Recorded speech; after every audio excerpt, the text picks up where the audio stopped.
Ladies and gents, special comparison today. We have a 2018 Porsche 911 991 GT3 versus the brand new Cayman GT4 RS. You can get this for about $200,000 used. I mean, of course, it depends on the mileage and such. And the GT4 RS, if you're trying to buy one of those used, it's about $250K. But they both have the same 4-liter, cranking out 500 horsepower. Well, in this example, it's 500, and the Cayman GT4 RS, it's 493. They both weigh 3,200 pounds. They're both gorgeous cars. We got the PCCBs here. We got the carbon bucket seats. And the question today is, how do they compare? Which one should you get? Now, keep in mind, we actually have the PS4S rubber on this and the cups on the GT4 RS. So that is actually going to definitely influence the comparison. 245s on the front and these big chunky monkey 305s on the rear, because again, we have a rear engine, rear wheel drive platform. I love this. Lion Tamer.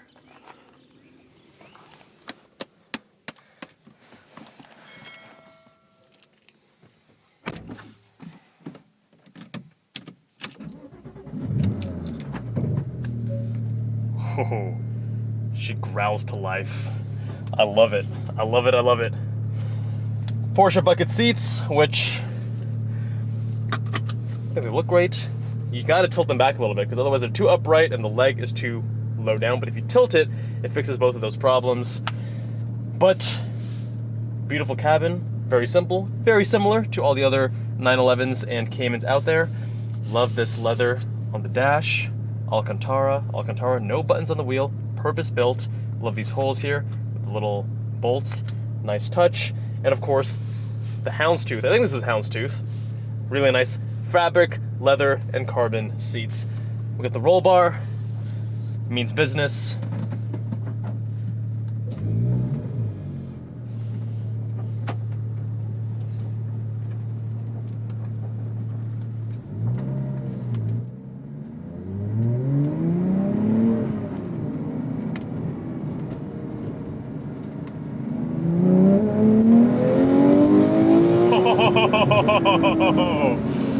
Oh boy.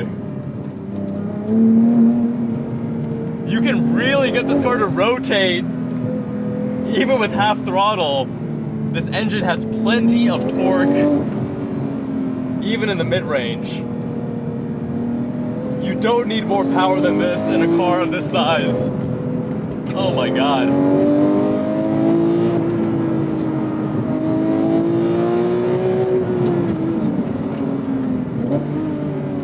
Those PCCBs are magic.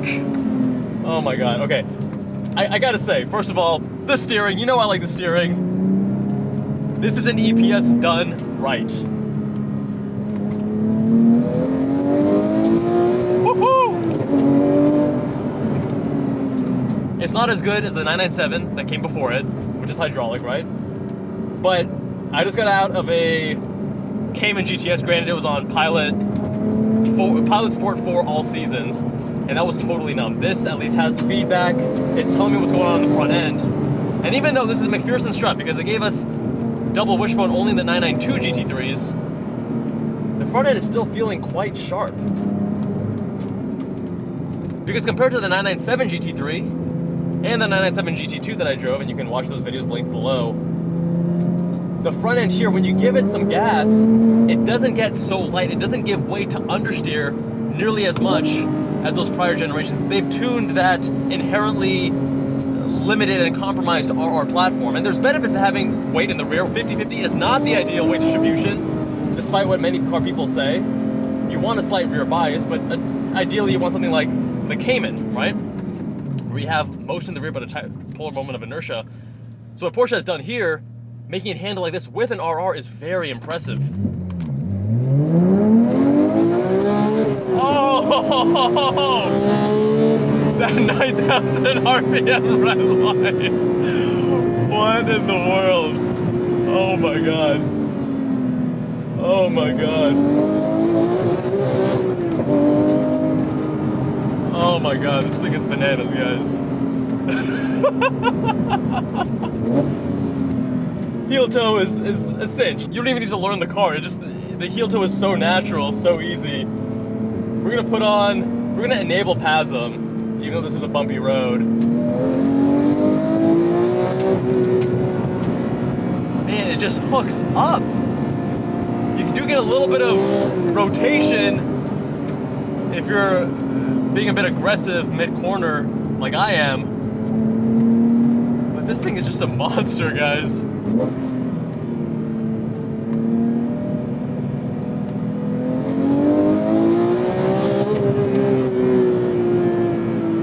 See, even on these nasty bumps, Porsche suspension is very well sorted. You never get excess body motion.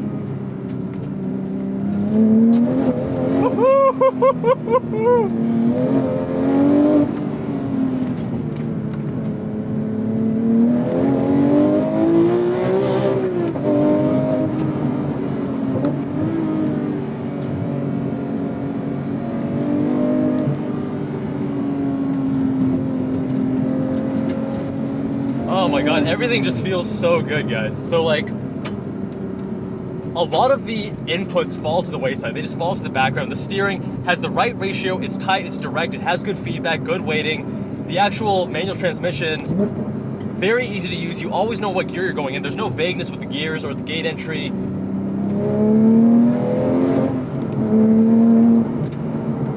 Brakes have that immediate grab that you want, and they're super progressive. They're not going to be like the logarithmic bitiness that we've experienced in some other cars that make them harder to drive hard. Oh, everything just so natural. And even with the engine hanging out the backside, it still does feel quite maneuverable. Is it as nimble and rotation happy as a Cayman GT4? Not quite. But considering what everyone says about how the 911 is so flawed, I mean, this does not feel flawed to me. This feels like character. This feels like the rear engine, it has its benefits and it has its drawbacks. It's a trade-off. And this trade-off is making a lot of sense right now. Front end is still quite sharp. Much more so than that 997 generation.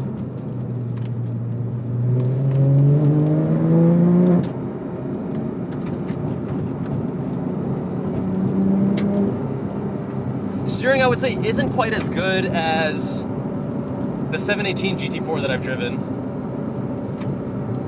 but still very good for an EPS. God, that flat 6 howl though, especially when you get to 9,000, like the last 1,000 RPM is just, the emotion.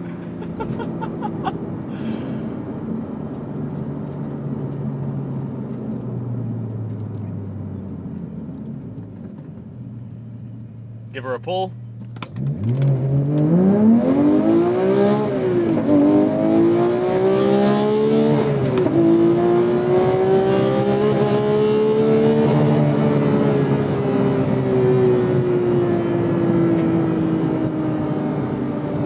Jesus.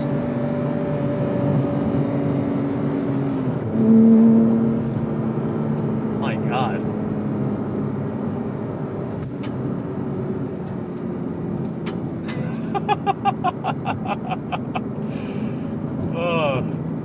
The gearing in this also feels so much more appropriate. Like in the GT4, the regular, again, we haven't got to the GT4 RS yet, but in the GT4, it's just so gimped. But here, they did not pull back at all, and I understand why these cars are so beloved. In my opinion, it's actually the best looking modern 911, better than the 992, better than the 997 and the 996. I think this looks fantastic. I think it's going to age very well. Very timeless design, timeless proportions. But how does it compare to that GT4 RS? All right, GT4 RS, what you need to know, powered by the same 4-liter flat 6, making 493 horsepower down from 500 because it has a little bit longer exhaust and, going over the rear suspension, more back pressure. We have a lot of extra cooling. This has the Visoc package, which gives you a lot of exposed carbon rather than it being painted. We have an adjustable front splitter. We have an adjustable swan neck rear wing, very similar to the 992 GT3. These aqueducts on this carbon hood, beautiful. fender venting as well for brake cooling and, or rather, negative pressure. Big, chunky brakes. We do not have PCCBs. We also do not have the optional magnesium wheels. You can get the magnesium forged wheels only with the Weissach, but these are forged aluminum. Pilot Sport Cup 2s, 245 in the front, 295 in the rear. Not as chunky because we don't have the engine in the rear, we have it in the middle. Now in the regular GT4, this is actually engine intake. Now we have these just for the GT4 RS. These are the acoustically tuned intakes, and this is now just for engine cooling. Gorgeous, gorgeous, gorgeous. The intakes are in the cabin with you. So the highlight of this car is truly the sound. And they really engineered that purposefully to give this thing a sound that you'll never forget. Alcantara on the dash, leather wheel. Probably how I would do it, because as much as I love Alcantara on the wheel, the upkeep is a bit tedious. Carbon bucket seats. Not tilted back as much as I'd like. Weissach right there, and right here on the headrest. Gotta love it. Now apparently, Pruniger himself mentioned that this car is not all about maximizing aero and being a track weapon. It's about both enjoying it on the canyons, on the streets, as well as on the track. Trying to find that balance. I'm gonna put this into manual mode. PASM off, sport exhaust engaged. Woohoo! I normally don't like automatics. I definitely prefer manual, but I mean with PDK, I'm not so sure anymore. Fenton Sun in that 981 GT4. Big thanks to him for making this review possible. Follow him if you haven't already.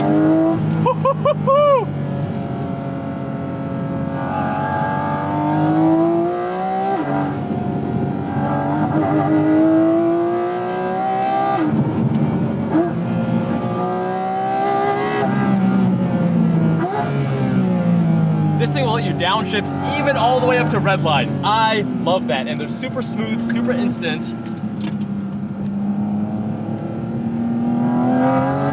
Oh my God.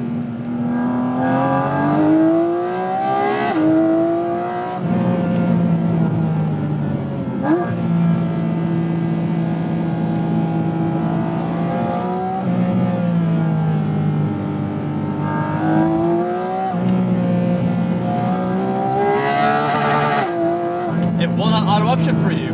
Gotta love that too.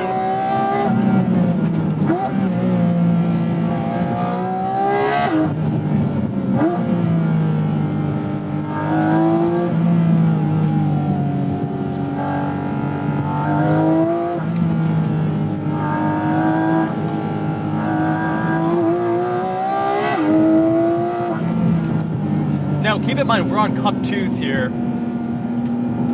The front end does feel sharper than in the 991 GT3, but I'm wondering how much of that is the tires, because both of these have McPherson's strut front suspension. Keep in mind that 991 has much more weight on the rear, right?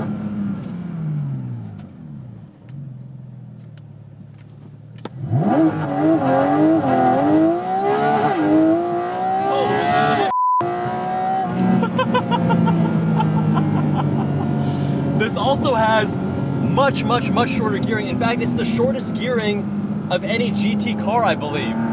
So second gear goes to 72 miles an hour. In the GT4, it's about 77. But here you have an extra 1,000, more than 1,000 RPM of redline. So it's much shorter, and you definitely feel that you can enjoy this PDK much more as a result. Now let's put this in automatic and PDK Sport and see how the shift logic is.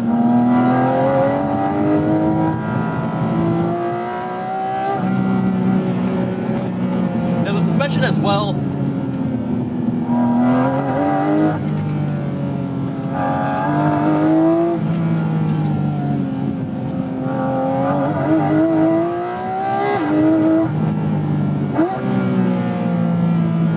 So when I have PASM engaged here, it feels stiffer.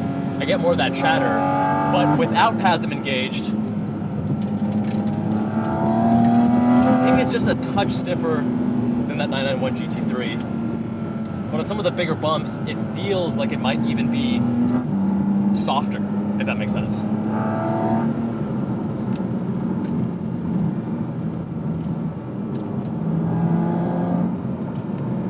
steering is about the same on both vehicles. I would say the feedback on this is a little bit better, but the weighting on this might be a touch heavier, but they're more similar than different, including on the feedback, the accuracy, everything is very much dialed in. At least for an EPS.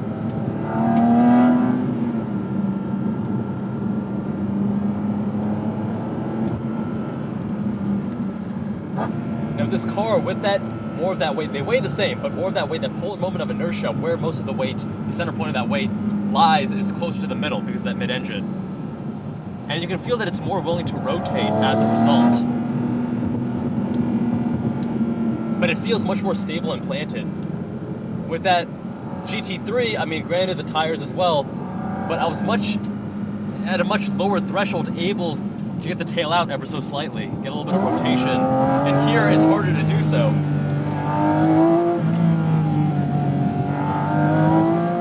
There we go, a little bit of rotation right there.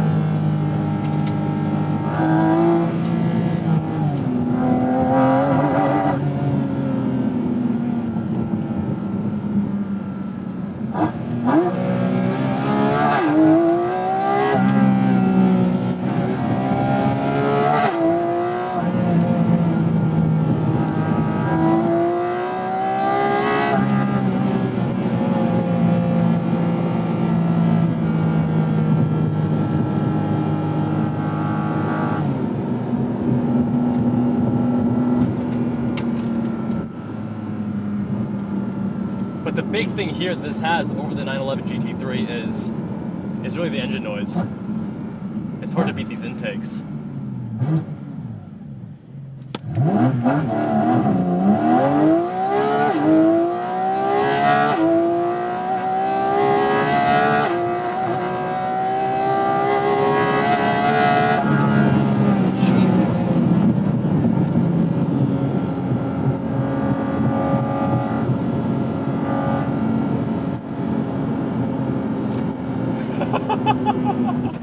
I'm so glad they unleashed the Cayman by giving it the engine we've wanted it to have for so long. Oh my god. This thing just howls and it pulls in. And both cars, they encourage you to rev it out. They say, hey, we got 9,000 RPMs, let's go, boys! Because all that power is made at the top end. Oh my god, it just encourages you to drive this car in the way that it is meant to be driven. Both of these cars. Now overall, you can't go wrong with either one. You get much more of a special sound here. That's really up front and center. In terms of actual driving engagement and driver enjoyment, you know, I do find myself enjoying the manual. As great as this PDK is, I mean, the PDK is phenomenal, and, you know, even the paddles, like the way these paddles feel, and the click, you know, it's just such a positive, crisp engagement. You get this metal, you know, it's not like the cheap plastic you see in a lot of other cars. It just feels so good for a PDK, for a double clutch transmission. So good. But I did enjoy rowing my own gears a little bit more. With the lower limits of the GT3 on the less aggressive tire compound, I was also able to get a little bit more rotation on many, many more corners actually. Over here I had to really work for it. Granted, that's the Cup 2s. But I think also based on the chassis and the layout, this car is just, it feels a little more stable. It feels a little bit more serious. It feels a little bit more like, hey, I got this party trick, but we're gonna have a good time with this engine, but we're not gonna get too out of hand here. We're still German, we're still gonna be pretty serious. Whereas with that GT3, I felt like it was a little bit more willing to dance with me. The next question is how the GT4 RS compares to the 992 GT3, the current gen GT3, but that is for another video, my friends. If you want your car reviewed, visit us on jubbalandcars.com, fill out the form on the homepage. Much love, my friends, and I'll see you all in the next one.